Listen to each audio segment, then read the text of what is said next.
Hello, my name is Aneesh Srinivas. I'm currently a first year graduate student pursuing my master's in computational science.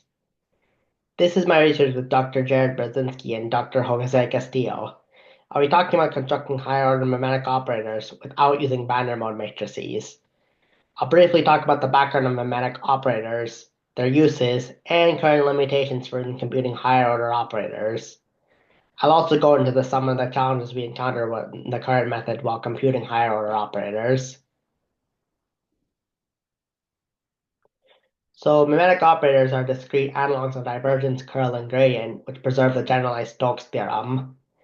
They ensure physically meaningful and stable solutions in high-fidelity simulations, and they also are used in computational fluid dynamics, heat transfer, and electromagnetics.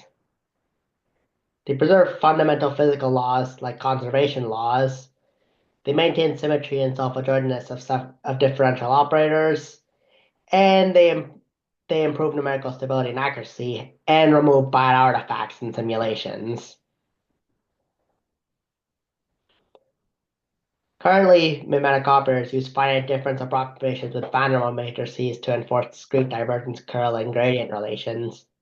Efficient computation is limited to orders 2, 4, 6, and 8. Afterwards, calculating higher order operators gets expensive and numerically unstable due to the fact that the Vandermonde matrices condition number explodes.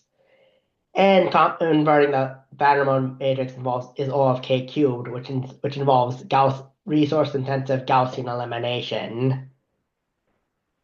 Instability increases with larger k, which affects accuracy and feasibility. So we basically reframe the problem in terms of operator calculus instead of Vandermonde matrices for computing higher order mimetic operators.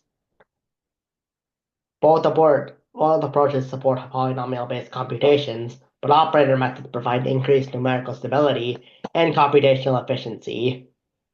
Our problem statement boils down to finding the unique exponential polynomial g sub k of d, such that g sub k of d over h is approximately equal to d plus some error term of order h to the 2k.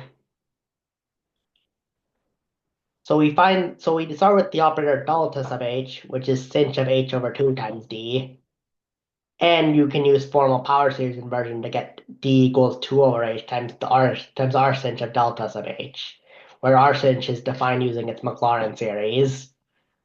We have the following equation for g sub k of d, where you just truncate the series for r sinh to exactly k minus 1 terms.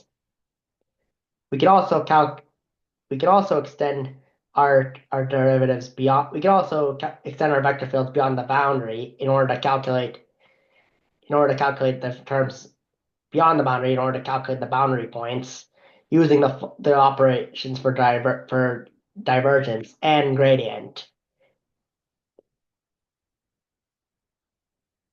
The results clearly demonstrate that operator calculus is more efficient. We have two slide graphs on the slide. One that charts the time in seconds used for calculating higher order operators.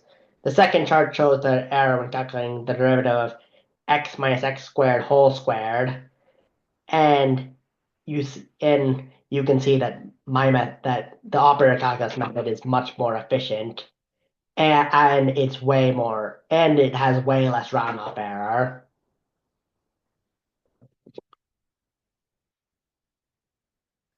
Thank you for your time.